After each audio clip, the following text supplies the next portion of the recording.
சிலார் கர்த்தருக்குள் பிரியமானவர்களே, பரிசுத்த வேதாகமத்திலே சங்கீதம் 106:15 சொல்கிறது, அவர்கள் கேட்டதை அவர்களுக்கு கொடுத்தார், அவர்கள் ஆத்துமாக்களிலோ இளைப்பை அனுப்பினார் என்று வாசிக்கிறோம்.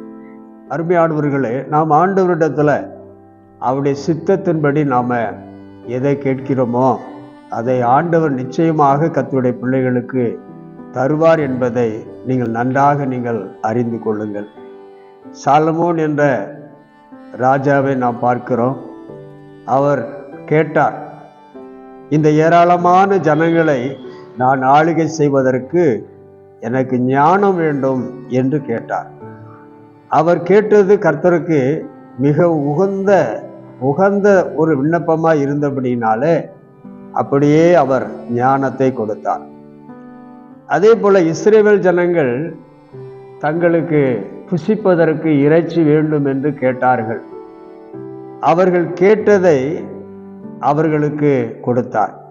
அவர்கள் நன்றாக அந்த இறைச்சியை புசித்து திருப்தியாக புசித்து அவர்கள் திருப்தி அடைந்ததை நாம் பார்க்கிறோம்.